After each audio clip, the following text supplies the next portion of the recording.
नमस्कार दोस्तों, स्वागत है आपका हमारे YouTube चैनल में।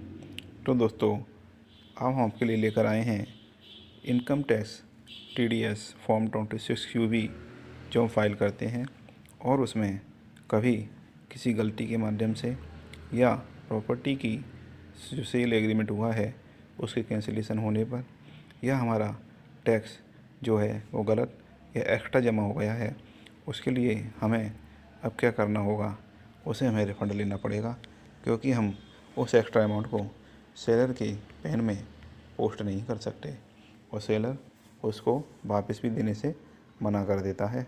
तो उस केस में हमें क्या करना चाहिए, अभी जो हमारा वीडियो है, जो मेनली हमने इन रीजनों को आपको बताया, उन रीजनों में जो रीजन है cancellation of sale agreement of property, तो इस केस में हमें क्या करना होगा, हमें 26 QB फॉर्म के माध्यम से जो हमने फ़ाइल किया था उसको अब हमें रिफ़ंड क्लेम करना होगा।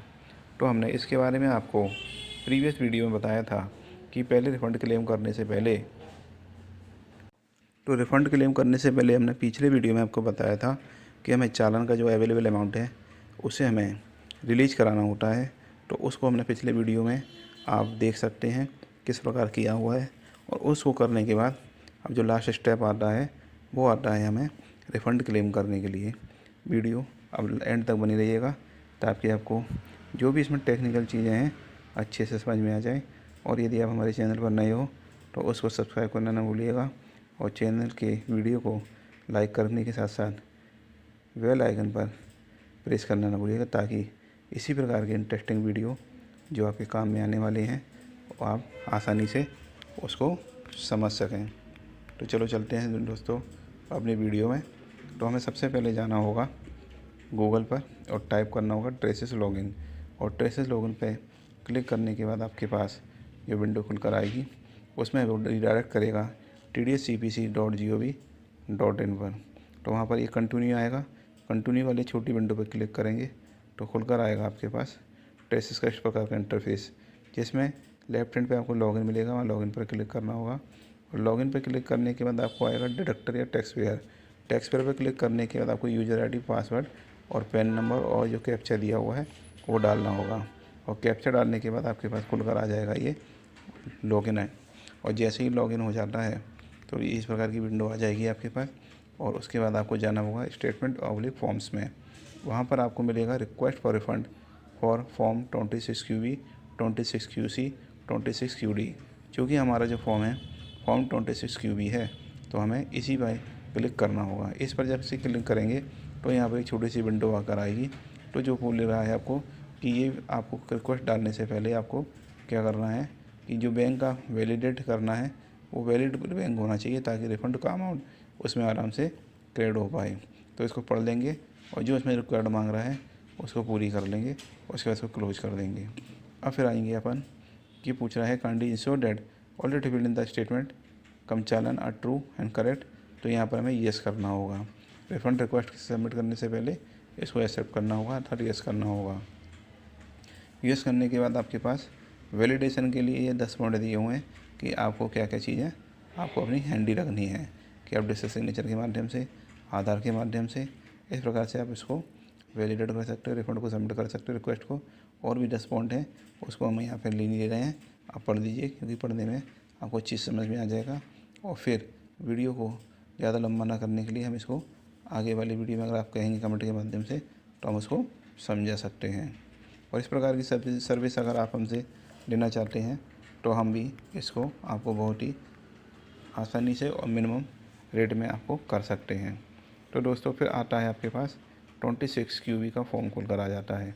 तो यहाँ पर आपको देखना होगा कि यहाँ पर आपको जो दिए हुए हैं 3 चेक बॉक्स, इस पर क्लिक करना होगा कि हमारा ये जो क्या कारण है जिसकी वजह से हम रिफंड क्लेम कर रहे हैं। इसमें लिखा है ये made an access payment by mistake an amount of refund claim it not the part of tax deductible I cancel my property. तो हमारा तो जो था सेकंड वाला ऑप्शन है जिसमें कि हम ये रिफ़ंड क्लेम कर रहे हैं, तो हमने ये इस पर क्लिक कर दिया है।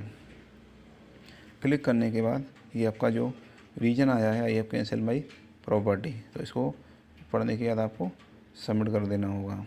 फिर उसके बाद आता है refund request consist of maximum 5 चालान। अब इसमें अगर आपने एक ही चालान जमा किया तो कोई दिक्कत नहीं, 5 से ज़्यादा चालान जमा किया तो फिर आपको केवल 5 ही चालानों का आपका रिफंड मिल सकता है मैक्सिमम। अब देखिए ये आपका जो चालान है, अब आपको जो चालान जिसका रिफंड क्लेम करना है, जो एक्सेस जमा हो गया या प्रॉपर्टी कैंसिलेशन होने की वजह से वो आप रिफंड क्लेम करना चाहते हैं, तो यहाँ पे चालान को ऐड करना होगा।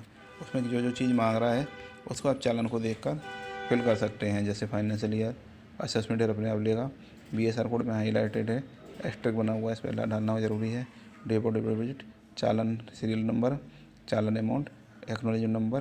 तो इस तरीके से आप जैसे ही ये डाल देंगे और व्यू चालान पे क्लिक करेंगे तो इस प्रकार का इंटरफेस आपको खुलकर आ जाएगा, जिसमें देखिए जो चालान जमा किया गया उसी डिटेल भरने के बाद और व्यू चालान पे क्लिक करने के बाद फाइनेंशियल ईयर अपने आप दिखा रहा है ये, और वो सारी डिटेल दिखाने के बाद आप आगे आइएगा, फिर देखिएगा ये चालान हमारा ऐड हो गया और जो हमने चालान डाला था वो इसमें ऑटोमेटिकली आ गया। तो उसके बाद हमें ये ऐड चालान पे क्लिक कर देंगे और ऐड चालान पे क्लिक करने के बाद डिडक्टर की डिटेल, कम्युनिकेशन और बैंक डिटेल यहाँ फिल करनी होगी जो हमने पहले भरी है, सेम टू सेम, जिसमें कोई चेंज नहीं होना चाहिए। और उसके बाद फिर हमें यहाँ पर आता है verification detail, name of the authorise person, father name authorise person, designation of authorise person, place और डेट, जहाँ पर जो भी फाइल कर रहा है, जो भी डिडक्टी था, टैक्स पेयर था, उसके पिताजी का नाम, उसका डेजिग्नेशन और उसका प्लेस और डेट, ये सारी चीज़ में डालनी होगी। उसके बाद प्रोसीड पे क्लिक करना होगा। प्रोसीड पे क्लिक करने के बाद deductor detail, communication address, bank detail सारी हाईलाइट हो जाएगी। और चूँकि हमने छुपा दी कॉन्फिडेंशियल डिटेल होने की वजह से हमने उसमें मास्क पहना दिया है उसको, ताकि आप, लेकिन आपको ये सारी डिटेल जब आप भरोगे तो सारी भरनी होगी।